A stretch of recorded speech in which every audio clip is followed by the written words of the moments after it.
साल की उम्र में जब बेटा डीएसपी बन गया तो बाप का सीना चौड़ा हो गया।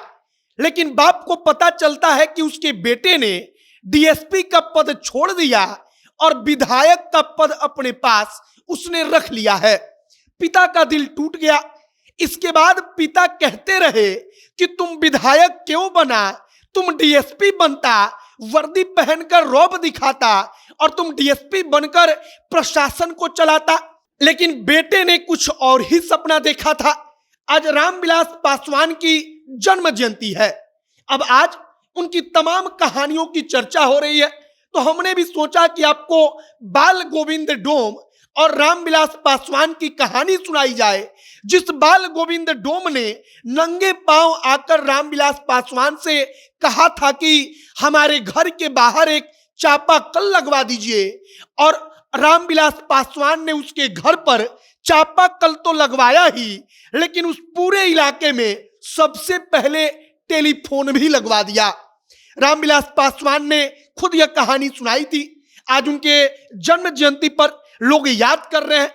लोग कह रहे हैं कि पासवानों के कई नेता हुए, लेकिन रामविलास पासवान जैसा कोई नहीं हुआ और ना कोई हो पाएगा। आगे कहानी की बात करेंगे, रामविलास पासवान के बारे में बताएंगे। बाकी नमस्कार, मेरा नाम है मोहित कुमार सिंह और आप जनता जंक्शन देख रहे हैं। कहानी के बारे में सबसे पहले अगर शुरुआत करें तो रामविलास पासवान उस वक्त पर गया गए थे। गया जिले में रामविलास पासवान के सामने एक आदमी आता है, नंगे पांव, फटा हुआ कपड़ा, शरीर पर जो कपड़ा था वो इतना गंदा कि लोग आसपास वाले किनारे हट गए। अब वो आकर बताता है कि हम बाल गोविंद डोम हैं। रामविलास पासवान पूछते हैं कि बताओ। वह आदमी कहता है कि आप हमारे घर पर एक चापाकल लगवा दीजिए ना। रामविलास पासवान कहते हैं कि चापाकल लगवाने में कितना पैसा लगेगा, और तब बाल गोविंद डोम कहता है हमको पैसा नहीं चाहिए, आप पैसा देंगे तो जैसे ही हम यहां से जाएंगे हमको मारकर पैसा सब छीन लेगा।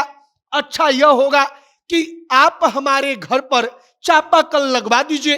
रामविलास पासवान ने बाल गोविंद डोम के घर पर चापाकल लगवा दिया और इसके बाद रामविलास पासवान की किस्मत जगी और रामविलास पासवान केंद्र में मंत्री बन गए।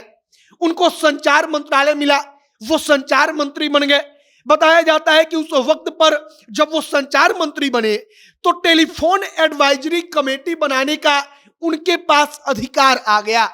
अब रामविलास पासवान के दिमाग में बाल गोविंद डोम का चेहरा था।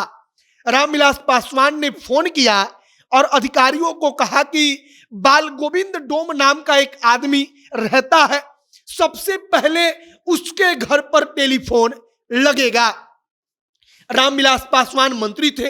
मंत्री का आदेश आया तो मंत्री के आदेश पर अधिकारियों ने बाल गोविंद डोम के घर पर उस पूरे इलाके में सबसे पहले जाकर फोन लगाया।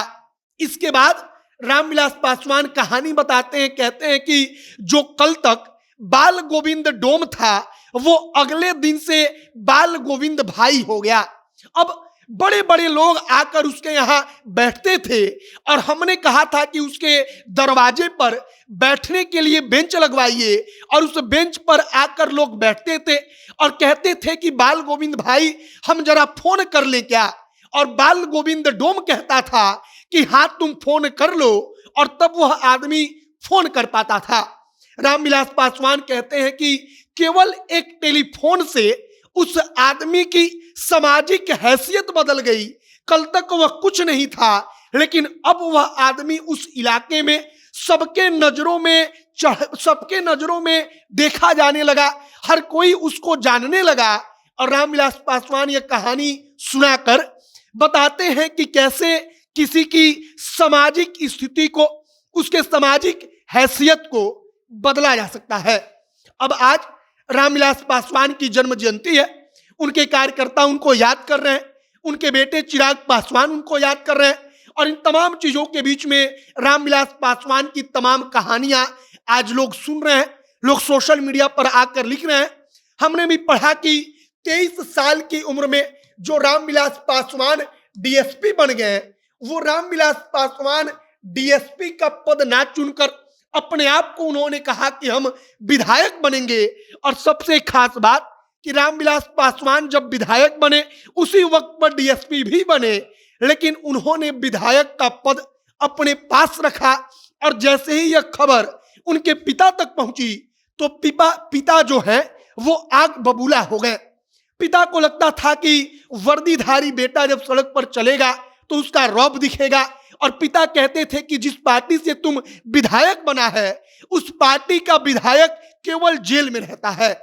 फिलहाल रामविलास पासवान की बर्थ एनिवर्सरी कहिए या कहिए कि जन्म जयंती है, उनके कार्यकर्ता उनको याद कर रहे हैं।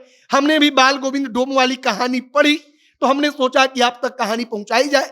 आपकी प्रतिक्रिया इस पर क्या है कमेंट बॉक्स में लिखकर बताइएगा। तमाम खबरों के लिए हमारे साथ बने रहिएगा। वीडियो वहीं पर समाप्त करते हैं। कैमरे से पीयूष खड़े हैं और मैं मोहित कुमार सिंह। बहुत बहुत धन्यवाद।